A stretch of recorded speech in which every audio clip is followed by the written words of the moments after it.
True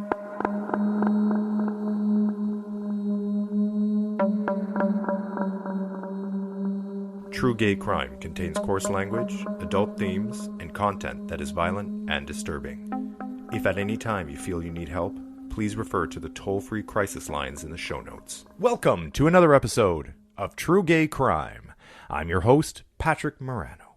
And on today's episode, we cover what prosecutors described as a gay, sex-driven killer who fantasized about raping, photographing, and strangling young men.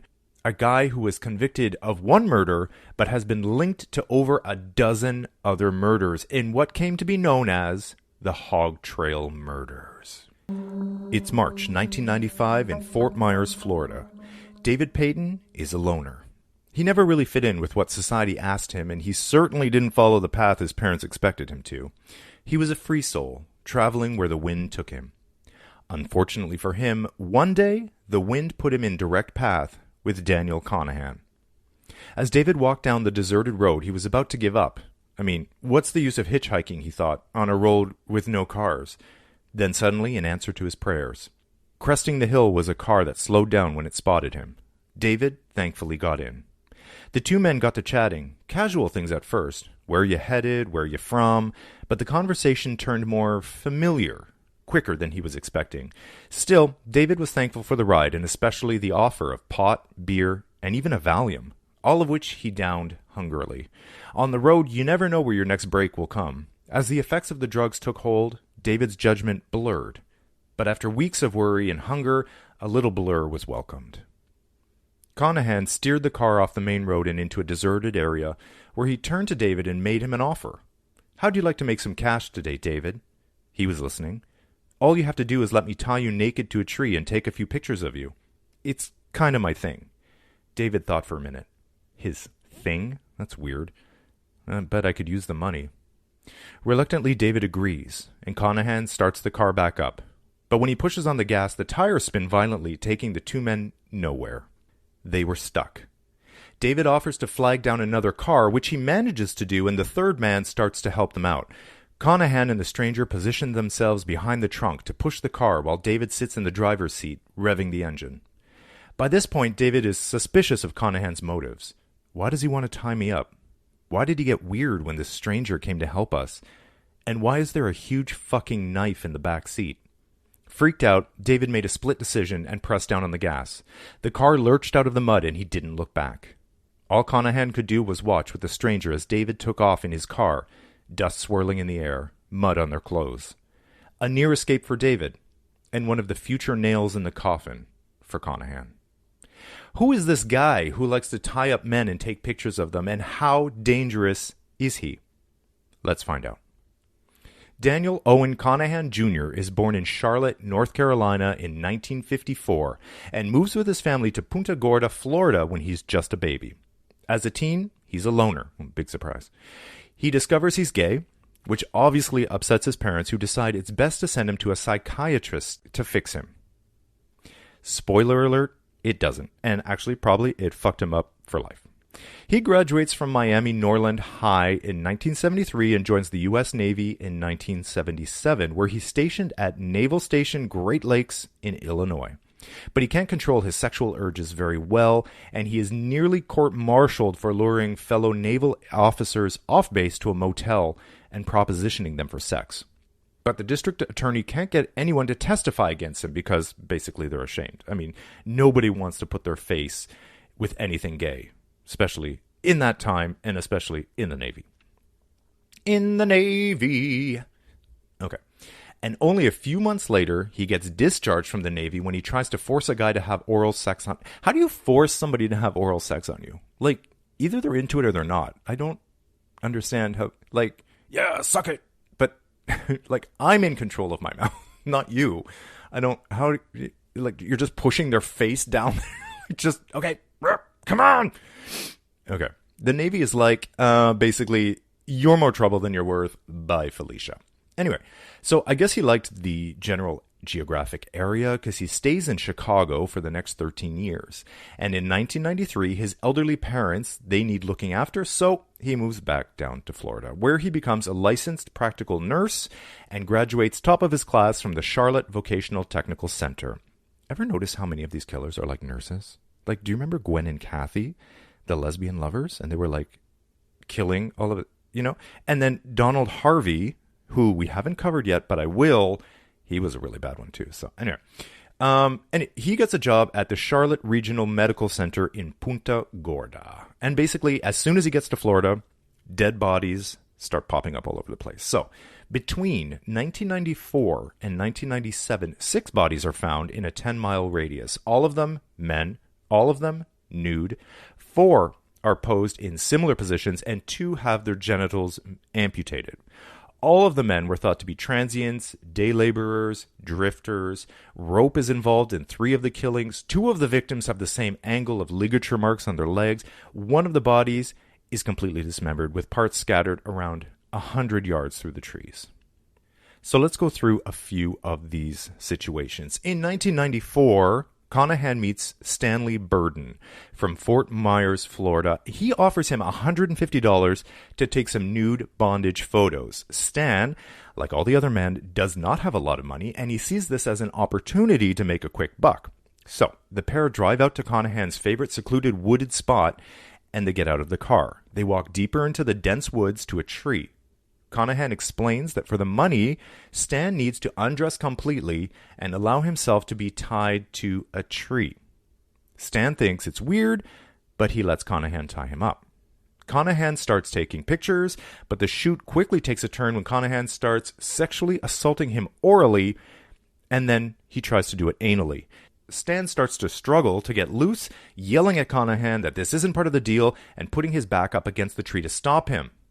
It was, after all, supposed to just be pictures. Hating the rejection, Conahan starts tightening the rope around Stan's neck. Stan starts to struggle harder and swear and tries to get loose, but Conahan keeps pulling and cutting off the circulation. But for whatever reason, Stan doesn't die. He won't die. Conahan, I don't know if he wasn't strong enough, if he had the angle wrong, what the fuck, but for 30 minutes, he tried to kill him. And Conahan finally gives up the fight, and he allows him to live. I mean, that's incredible. So Stan goes free, and Conahan drives off. Later, Stan would tell police that Conahan offered him money to keep him quiet about... Can you imagine? He's like, hey, here's $150. Let's go take naked pictures. And the guy's like, okay, I'm desperate. I'm like, okay, let's do it. I mean, just don't touch me or whatever. And then he starts like molesting him and stuff, and he gets upset, and then he tries to kill him, and then the guy won't die. So then afterwards he's like, hey, sorry about trying to murder you. Here's another $50. Can we just keep this between us? Like, do you think he was actually going to keep his mouth shut? So anyway, he offers him money to keep quiet about the whole situation, and Conahan would tell police later that they did engage in sexual activity, for which he gave Stan a whole $20. But he denies the attempted murder, obviously. But that's later. Of course, Stan is considered a less than credible witness because he's currently serving 10 to 25 years in prison for child molestation. And guess what? He still has the rope marks on his neck 2 years later. But I mean, I know that they're saying, and again, this is later in the story when he goes to the police and stuff, but he's in jail for child molestation. But like, I get that he's also a criminal, but does that make his story less credible? Like, why would he make up that story? And also, how would Stan know the details of Conahan's MO, right? And what does he have to gain by making up this story? So even though police were kind of like, I don't know, you're not credible. It's kind of like, yeah, but like, why would he make it up? Is my question. February 1st, 1994, a mutilated corpse is found in Punta Gorda. Having been outside in the elements for a month, it's severely decomposed and has rope burns on the skin, and the genitalia is removed. The man is never identified. He's victim number 1. Then, in 1995, a man named David Payton, he's the guy from the opening story with the car. He meets Conahan and gets in his car. They drink, they do drugs, they drive somewhere secluded. As we know, the car gets stuck, which ultimately saves David's life because he gets suspicious, sees a knife, and takes off in Conahan's car, which is pretty funny, actually. Like, Conahan's such a loser. But he's caught and pleads guilty to car theft and goes to prison. I mean, Conahan gets his car back the very next day, so David really does not get very far with the car. January 1st, 1996, a dog belonging to a family in Northport comes home carrying a human skull. Can you imagine? Where's Spot? Oh, there he is. Oh, what does he have in his mouth? Oh my God, side story. My dog Maluma, his little girlfriend Bella, one time she came running out of the bushes with something in her mouth, and I swear to God, we all thought it was a dildo. It was just the shape and the coloring and everything, and it was bouncing up and down, and she was running, and she was so happy. Like, picture her like running in slow motion and this dildo like bouncing in her mouth. Anyway, it turned out to be a dog toy, but it really looked like a dildo. At least it wasn't a human skull, like in this case. So police are called to the scene, and eventually they find much of a skeleton, and they determine the genitalia had been cut out. The skeleton is not identified, and this victim number 2. The next month, in February 1996, William John Meloragno takes up Conahan's proposal for cash in exchange for being tied up naked and photographed. I mean, what could be the harm, right? But as soon as he's tied up, Conahan tries to sexually assault William, who manages to break loose of his bondage. Panicked, he races through the woods completely naked, his feet being cut on sharp rocks and his torso lacerated by the underbrush. But Conahan is too fast for William. He catches up to him, stabs him repeatedly, and then poses the corpse in a cross on the ground before removing his genitalia post-mortem. This is now a pattern the police are noticing. Bodies turning up in similar circumstances in isolated wooded areas crisscrossed by wild boar paths just inland from the Gulf Coast. John Meloragno would remain unidentified until June 1999. He is victim number 3. Conahan picked his place carefully. It's in this area that the highway US 41 turns from busy commercial corridor to something much more rural. A grid of roads spider off in every direction to accommodate a yet-to-be-built housing development, making a perfect place to commit and hide a murder without fear of being disturbed. 2 months later, in April 1996, Richard Montgomery is on cloud 9.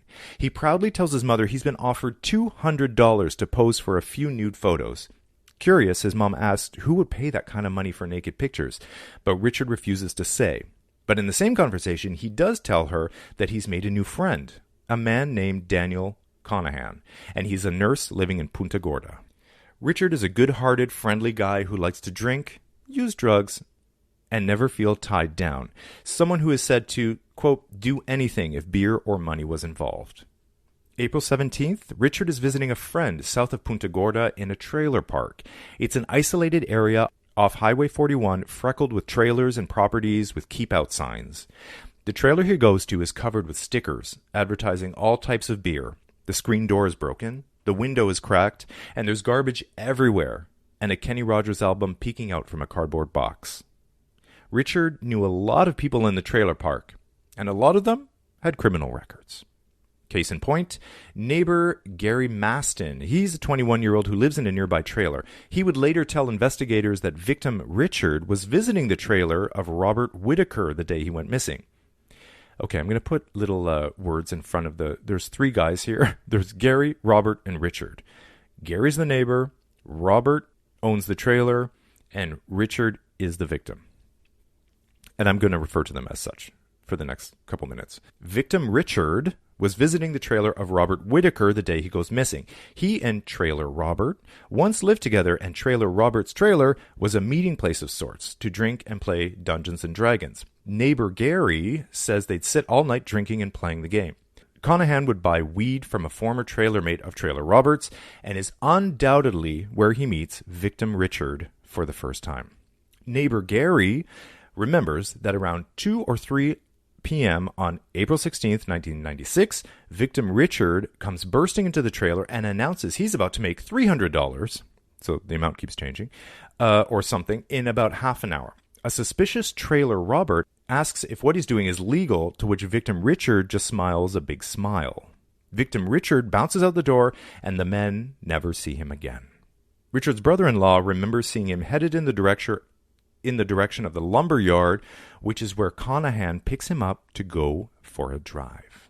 Conahan later tells police he offered to pay Richard only $100 to engage in a nude photo shoot that included progressive bondage, instead of the $300 that Richard tells his friends. But Conahan only withdraws $40 from the ATM that afternoon. Later, during investigations, Traylor Roberts' brother, a cop in a nearby town, would wear a wire and question his brother secretly, but nothing comes of it. Can you imagine? Like, you own a trailer and you know some guy who is kind of shady and was offered money for nude photos, and you own your trailer, and then your brother is like a cop in a nearby town, and then they ask the brother to wear a wire to talk to Robert in his trailer and try to get information. Like, your brother is basically wearing a wire trying to get information from, like, I guess they're not close? Also, later at the trial, the defense would accuse Traylor Robert of changing his story, saying victim Richard and Conahan had met and that they hadn't met. Quote, "Not everything is straight and clear in my mind." But that's later. So back to now. The very day after victim Richard told the good news to his buddies that he's going to make a quick buck, two Charlotte County utility engineers discover a human skull in the wooded Hog Trail region north across the river from Punta Gorda off Highway 41. When police arrive to search for the rest of the body, they also find the nude corpse of Richard lying on his back. His neck, wrist, and waist have bondage marks, and his penis is amputated post-mortem. The skull they found is obviously not Richard's, and when they search a bit more, they find a second victim who was killed in the last few days with rope burns on a tree and rope thrown into the woods. The torso that belongs to the skull is decomposed, but there's a clear tattoo that they can see on there, and the police broadcast it on the news to try to get leads as to who this could possibly be. That night, a woman calls the cops saying that she has not seen her brother in a while. His name is Kenny Smith, and that looks like his tattoo. Police take Kenny's dental records, and they match the skull that they found. Can you imagine you're watching the news, and they're like, they put a tattoo on the screen, and they're like, if you have any information, and then it's your brother? Ugh. For the other body, which was Richard's, as we know, since it had only been one day, police are able to retrieve clear fingerprints which match perfectly with Richard Montgomery. Kenny Smith and Richard Montgomery would be the fourth and fifth victims of what was now being called the Hog Trail killings. An autopsy reveals Richard died of strangulation, was raped and mutilated, then tied up post-mortem, and Conahan had cut off Richard's genitals because he knew that if he left them, the authorities would trace his DNA to the body through saliva. At the grisly scene, investigators collect rope, a carpet pad used to cover Montgomery's body, a skull and torso belonging to Kenny Smith, a gray coat, and numerous combings. A canine dog trained to detect human scent was called to the scene and showed particular interest in a palm tree, which was flattened, otherwise damaged on one side. Police would later discover that Conahan did a little shopping the day of Richard's murder. On his list were knives. 4 separate purchases, in fact. Conahan explained that the knives are simply a purchase for his new apartment that he hadn't really found yet, but he was planning on finding one day and then moving into. Like, that's not even a good lie. He said that he could only afford one knife at a time, and that's why he bought them on 4 separate shopping trips. Conahan also bought rope, cutting pliers, and Polaroid film at a Punta Gorda Walmart. So, remember the guy that Conahan tried to assault on the tree, but then he gets away, and now he's in jail as a child molester? Okay. So, in jail, Stan sees the news. His name is Stan. Stan sees the news on the TV about the murders and recognizes the MO. So he tells authorities that they should look for a guy named Conahan. Stan agrees to cooperate with police to help them capture this guy by being part of a sting operation to get information on him.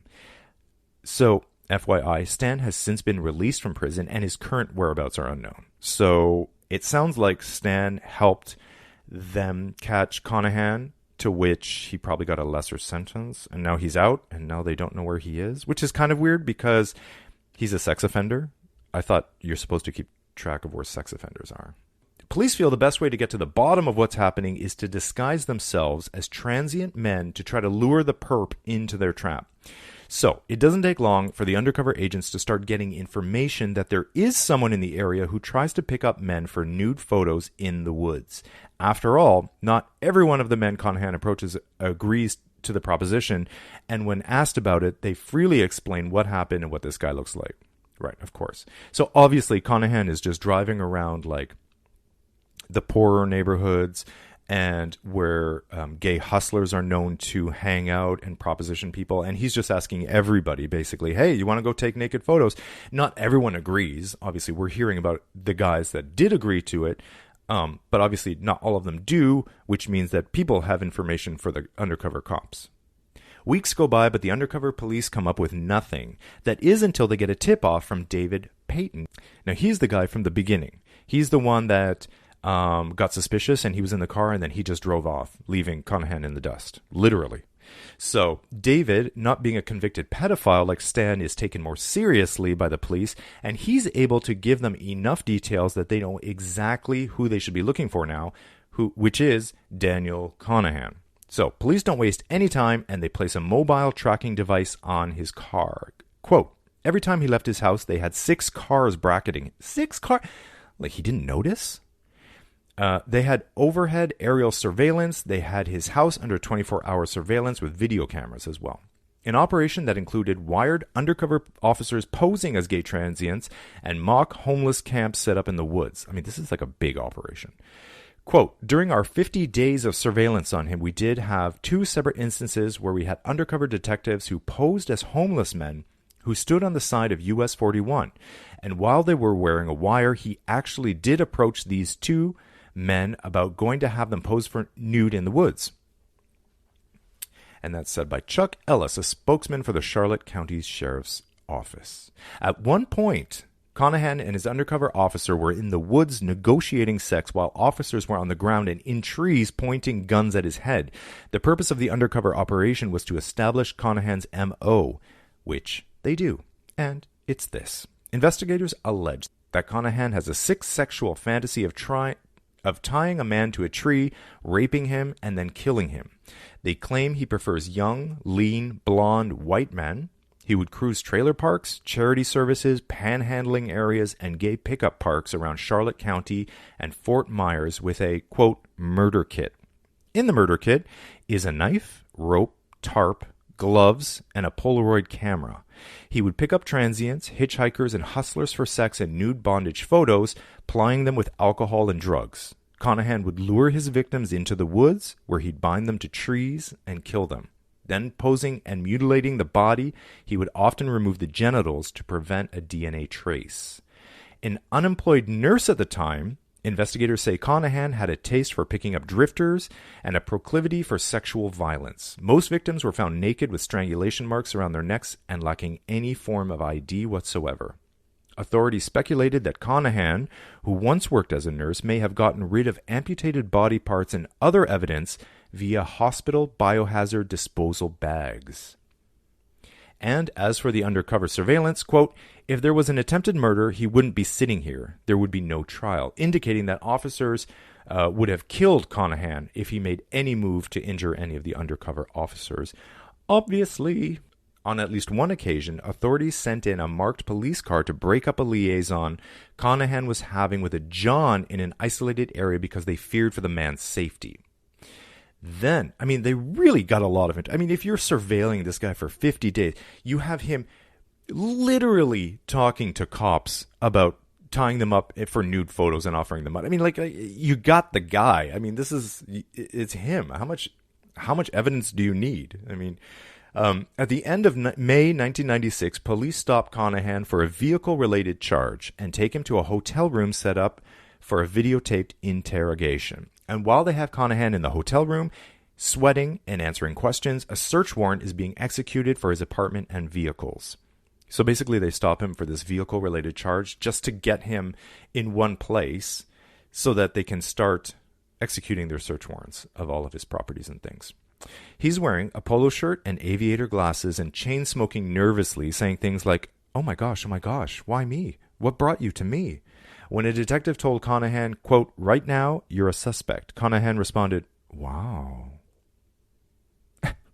That's it? Okay. Not exactly Shakespeare. Wow. After 3 hours of questioning, he leaves, but the search of his place is successful. They subpoena his credit cards and find evidence linking him with Stan, that's the guy that's in jail for child molestation, and Richard Montgomery, who is the one with the friends at the trailer park who's dead. So on to the arrest. On July 3rd, 1996, Conahan is arrested and taken to Lee County for the attempted murder of Stanley Burden. While he waits for his trial, police find yet another skeleton in Charlotte County on May 22nd, 1997. DNA would later identify the remains as William Charles Patton, who went missing in 1993. Then in February, Conahan is charged for the kidnapping, sexual battery, and murder of 21-year-old Richard Montgomery. In a handwritten statement to apbnews.com, Conahan denies that he commits the crimes. Quote, "This is not a case of a serial killer, but a corrupt criminal justice system." He continues, quote, "The police and state attorney are big on talk, but short on proof." Authorities even start to look into other unsolved homicides with the same MO, similar to the Hog Trail killings that occur prior to 1993 and in Chicago, where we know Conahan lived after the Navy kicked his ass out. Oh, and listen to this. There's an arrest affidavit filed by the Florida State Attorney's Office, which alleges that a lover of Conahan's from Chicago said that his, quote, main sexual fantasy, quote, was to cruise around, pick up hitchhikers and vagrants, take them to the woods, tie them to a tree, and screw them. So there's that. On to the trial. Conahan opts for a bench trial, which I looked it up for you. A bench trial is a trial by judge instead of jury. Interesting. The more you know. He wanted that because he thought that he would get convicted more easily by a conservative jury because he's gay and he admits to liking bondage. So he's like, I'm going to take my chance with one person over 12 people. If you think about it, wouldn't you have a better chance trying to convince the 12 people that you're guilty? Because don't they have to unanimously have the same verdict of guilt versus the judge who can just decide yay or nay? In the trial, it's described as, quote, so grisly and disturbing it was considered, quote, not for the squeamish. Conahan takes the stand in the trial. He admits to soliciting Stan for oral sex in 1994, but of course he denies trying to strangle him. On top of that, he denies ever meeting Richard Montgomery at all, saying this weird statement, quote, I have fantasized about bondage, but this is not my only fantasy. Doesn't that make him sound more guilty? Like, why would you say you fantasized about bondage, but it's not your only fantasy? Oh, I guess he's saying, I fantasize about it, but it doesn't mean that I do it. Like, I have other fantasies. It doesn't mean I just go out and do them. But to me, it kind of sounds like I fantasize about bondage, but I also have other fantasies, like killing people. Okay. And remember Robert Whitaker? He's the guy that owned the trailer where everyone played Dungeons and Dragons. So he takes the stand and he testifies that Conahan came looking for victim Richard 2 months before the 21-year-old was found dead. So, yeah, they knew each other. Also, Richard's brother-in-law testifies that he saw Montgomery heading to the lumberyard the day he disappeared. Remember, I mentioned that before. And we know that that is where Conahan picked him up. Also, there's a female witness who says she saw victim Richard talking to a man who matches Conahan's description the day he was killed. I mean, this is a busy little town. Like, I thought they were in the bush in the middle of nowhere. It seems like everybody knows everybody's business. I guess that's what happens in small towns, right? That's why I live in a city. His defense attorney, Mark Albrand, tries to convince the jury that Conahan has a bad back. Oh, my back. Oh, it hurts. Oh, my God. I have a bad back. And it would be impossible for him to overpower these healthy young men. They also, and he's drugging them, and they're drinking too. They also try to prove that it was other people that attacked Stan and Richard. Stan was living with another gay man at the time who they said was the culprit. I mean, this poor guy, this poor gay roommate of his is like minding his own business. And then meanwhile, in the court of law, they're like, it was him. Why? Because he's gay? Like, why are you pointing your finger at this poor, like, gay roommate? And in Richard's case, the defense tries to prove that he died of autoerotic asphyxiation. So basically, he killed himself by trying to, like, please himself by strangling. Conahan's defense says that the prosecution only has a collection of unreliable witnesses with no biological evidence, trying to portray the small-town police as needing desperately to pin the murders on someone to close the case.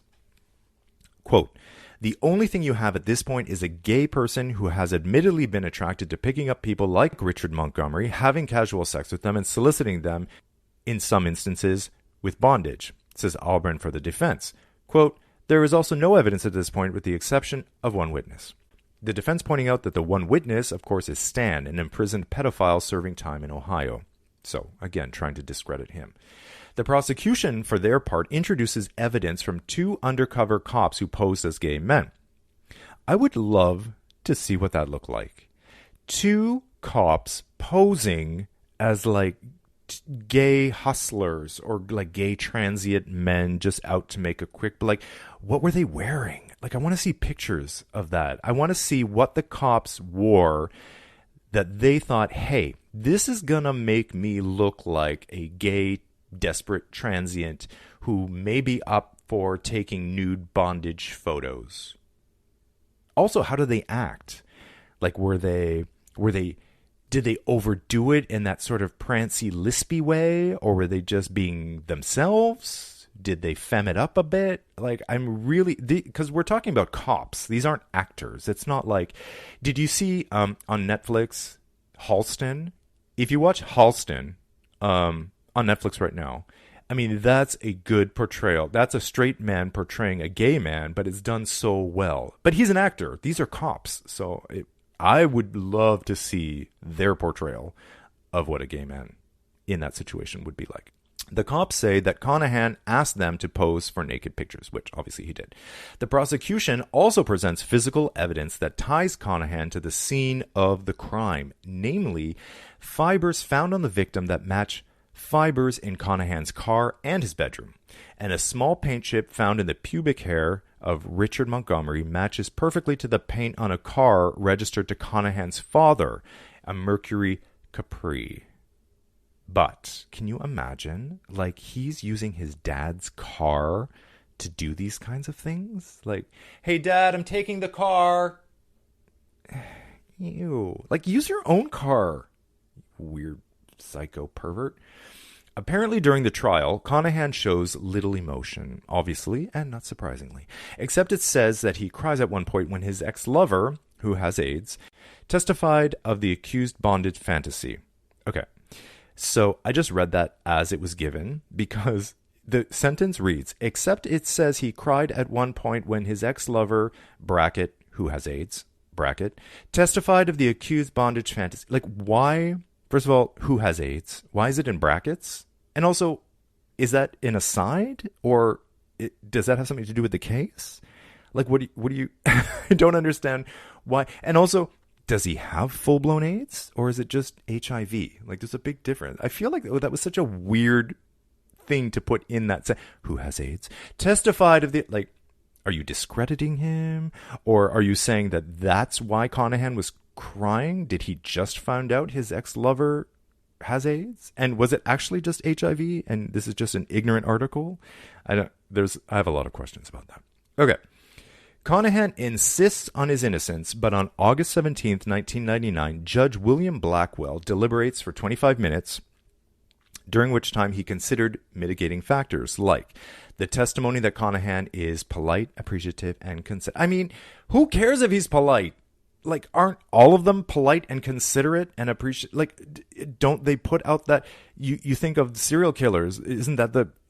Okay, maybe not the Night Stalker because he was like a devil worshiper. But I mean, oftentimes they seem very polite and unassuming and appreciative and they're really nice. And that's the thing. That's what sucks you in. I love that the judge is like taking that into consideration. Well, it looks like he did murder and rape these people, but sure is a nice fella. It doesn't make a difference because he finds Conahan guilty of first-degree premeditated murder and kidnapping. The charge of sexual battery is dropped due to the lack of evidence. Quote, it is obvious that during this ordeal, Richard Montgomery was confined or imprisoned against his will. Such confinement against his will was for the obvious purpose of inflicting bodily harm upon the victim or terrorizing him. The crime was especially heinous, atrocious, and cruel. Judge Blackwell says. 2 medical examiners testify that many of Richard's wounds were inflicted before he died. Conahan freaks out, and he moves the penalty phase of the trial to Collier County so that his sentence can be decided by a jury instead. So I didn't know about this. So it's different. You have your, are you guilty sort of phase, and then you have the penalty or the sentencing phase, which is like different. So he sees that, he chose to have the judge rule his decision instead of having a jury decide. And then he sees that the judge was like, no, you're guilty. You're like a fucking freak and you're going to prison. So for the sentencing part, he's like, oh God, okay, that didn't work with the judge. I'm going to move this to a jury and maybe have more luck. Which he doesn't, because a jury recommends the death penalty. And the judge agrees, saying, quote, "May God have mercy on your soul," after delivering his decision on Conahan's punishment on December 10th. Sitting in the front row of the entire trial is Richard Montgomery's mom, Mary. Can you imagine? So she hears the verdict and sentence. She draws in a quick breath, saying, quote, "It was an indescribable feeling. How dare he kill my son and sit there like that? Quote, I hope he didn't suffer too much. I trust God wouldn't have let it go on too long." Assistant State Attorney Robert Lee and Rick Hobbs, the lead investigators in the case for the Charlotte County Sheriff's Office, said after more than 3 years of gathering evidence against Conahan, they're glad it's over and pleased with the sentence. Quote, "I'm never pleased when a death sentence is ordered. It's not a happy event. It's a sad one. In some cases, it's appropriate, and this is one." Before the trial, Mary, the mother of Richard Montgomery, has no idea of the extent of her son's injuries. She was just basically a witness in the trial brought in to testify. Quote, "Conahan received the sentence he deserves here on earth. It's an answer to prayers. I thank God for directing this. It's a miracle my son's body was even found." Mary is hopeful that the families of the other victims get the same closure as she did from the verdict, even though Conahan is only suspected of committing the other Hog Trail murders. But basically everybody knows that he did it. Mary continues, quote, "Richard was working at getting his life back together. He was going back to school. He wanted to join the army. And to do that, he needed to get his high school diploma. He was my baby, but he didn't like me to call him that." Shackled at the wrists and ankles, Conahan barely reacts, but sheds a tear and takes a hard swallow. And then Richard's mom, Mary, after the trial, has to move out of her town near Orlando to get away from all the memories of her son back home. She says of Richard, quote, "He always gave his things away, his clothes, his food, everything but his cowboy boots, and I buried him in them." Richard Montgomery is buried in Royal Palm Memorial Garden. As for Conahan, Mary says she hopes he meets God. Quote, "If he truly believes he has a right to walk in heaven with God's faithful," she said, "he's one of God's children too." I mean, she's a lot more forgiving than me. I mean, she hopes that he finds God and goes to heaven and like whatever. And that's what she believes. God bless her. Yeah, I'm like, just die, bitch. Kill him. Okay. As for the other murders, so as we know, Conahan is only tried for the murder of Richard Montgomery, but he's suspected of committing the other murders that make up the Hog Trail murders, since the MO is pretty much a perfect match. The murders are all done between 94 and 97. The victims, again, are all found nude, no ID, similar position, same area, which, P.S., is only 10 miles from where Conahan lived with his elderly parents. I mean, again, imagine coming home after doing something like that. "Oh, I'm home. Oh, Mom, smells delicious. What's for dinner?" "Your favorite mac and cheese. Come and sit down. Tell me about your day." Ugh. Unfortunately, there isn't enough evidence to convict Conahan for the other murders. While he's away in prison, 5 law enforcement agencies, including the State Attorney's Office, the Florida Department of Law Enforcement, the Charlotte County Sheriff's Office, the Northport Police Department, and the Fort Myers Police Department, they form a task force to investigate the killings and all the bodies that they're finding, because they keep finding bodies. The lead investigator, Detective Ricky Hobbs of the Charlotte County Sheriff's Office, said investigators believe that a single individual is responsible for all the killings. And that guy is Daniel Conahan Jr., the 45-year-old resident incarcerated at the Charlotte County Jail. But everyone watches as the task force tries to unravel the mystery. John Douglas, former FBI agent who received notoriety for pioneering the field of criminal profiling, He pioneered. That's pretty cool. He says, quote, to find 8 bodies in one place is really bizarre, adding that the circumstances led him to believe that the remote area was, quote, a serial murderer graveyard. Of course, like I mentioned, they find more bodies in the Charlotte County area, similar to the Hog Trail killings. They find one in 2000. They find 2 more in 2001, and they find another one in 2002. Like, how many people did he kill? And on March 23rd, 2007, 8 skulls and skeletal remains are found in the woods of Fort Myers, 2 of them later being identified as men who went missing in 1995. This is the largest discovery in Florida history. And that's saying something. Like, this is Florida, guys. So, as they always do, Conahan files appeals to try to overturn the decision and delay the inevitable, which is his death. So, he tries putting... Okay, so I'm going to put this in layman's terms so we can all better understand, because when I was reading it, I was like, this is a lot of like legal jargon and stuff. So he's filing appeals. He files one on January 24th, 2000. It's a direct appeal to the Florida Supreme Court. He says that the trial court fucked up in denying his ask for an acquittal because he felt that the state's circumstantial evidence wasn't enough. He also claims that the court fucked up when they presented the aggravated circumstances, which I had to Google. Aggravating circumstances refers to factors that increase the severity or culpability of a criminal act. Typically, the presence of an aggravated circumstance will lead to a harsher penalty for a convicted criminal. So he said that they fucked up when they presented those circumstances. Lastly, he says that the prosecutor skewed the opinion of the court by making improper comments in the opening and closing remarks.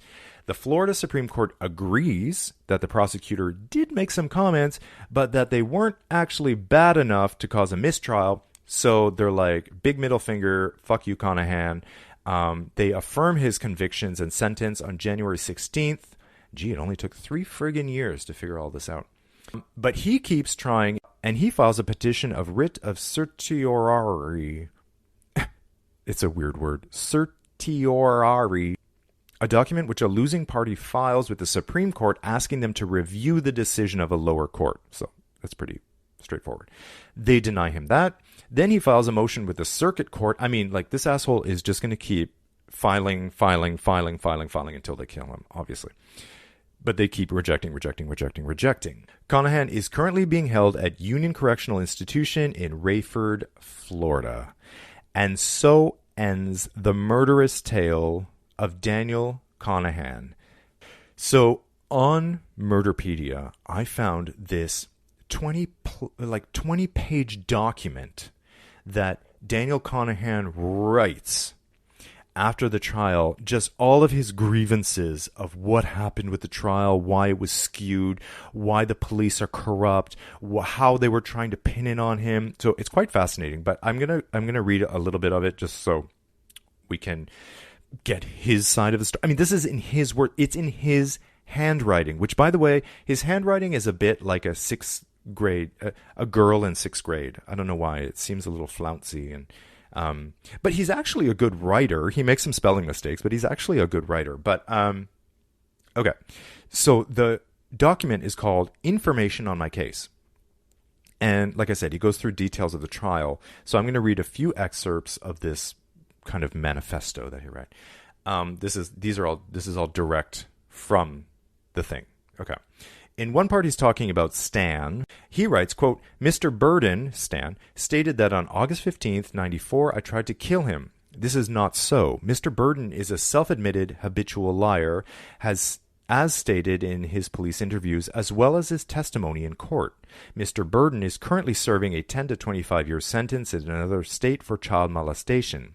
In one of his 3 inconsistent police interviews taken by detectives at prison, the detectives come right out and tell Mr. Burden, quote, you scratch our back and we will scratch yours.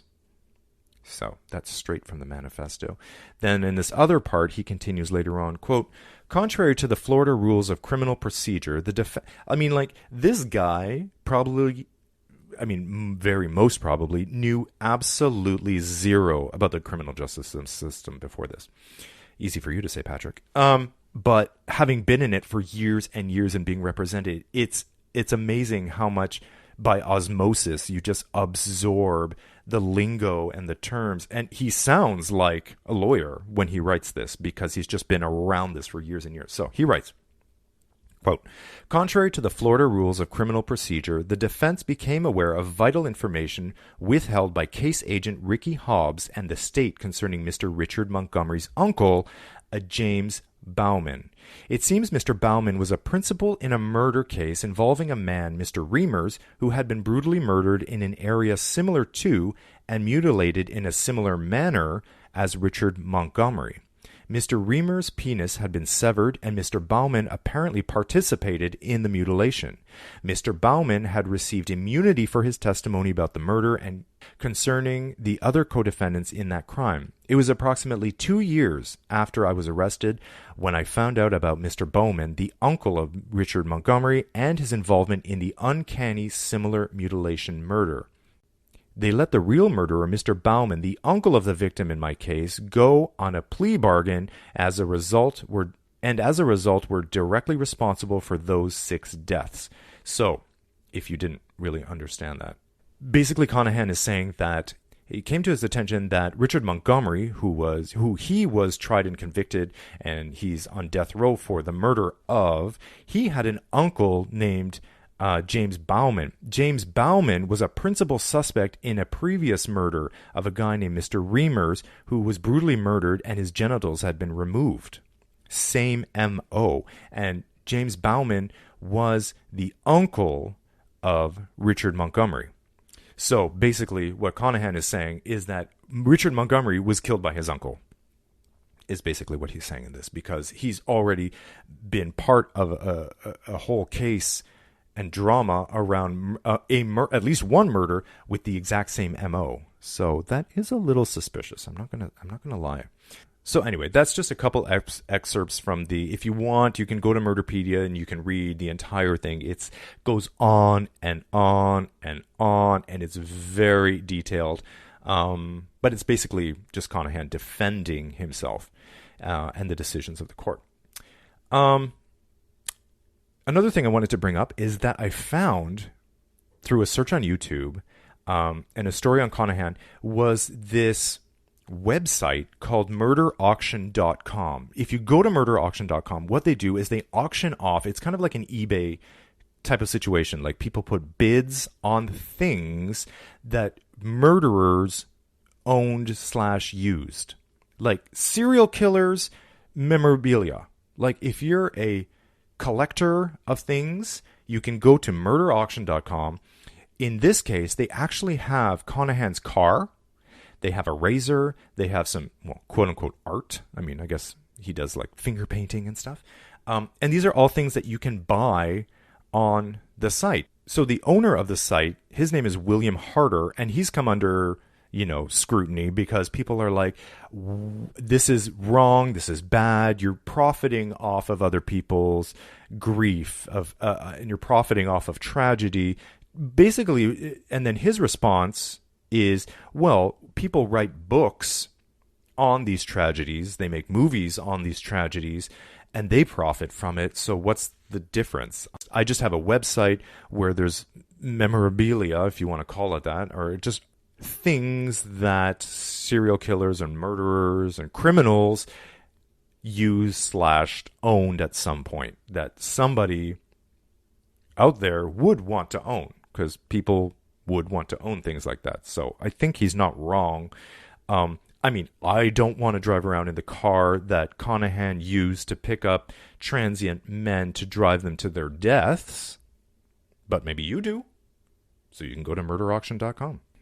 Well, that's what I have for today. I'll see you in the next episode of True Gay Crime. If you enjoyed this podcast, make sure to find the True Gay Crime Facebook page and follow us on Instagram at True Gay Crime. And we'd love to hear from you. Do you have an LGBTQ crime story from your city? You can send your story to truegaycrime@gmail.com, and I'll share it on a future episode of the show. Did you know you can subscribe, rate, and review True Gay Crime on Apple Podcasts? It would mean everything to me if you did, because it helps me create content you like, and it lets Apple know to share it with more people. Thank you for listening. And remember, always look behind you, Lock your doors, tell someone where you're going, and look out for each other. Why can't we all just get along?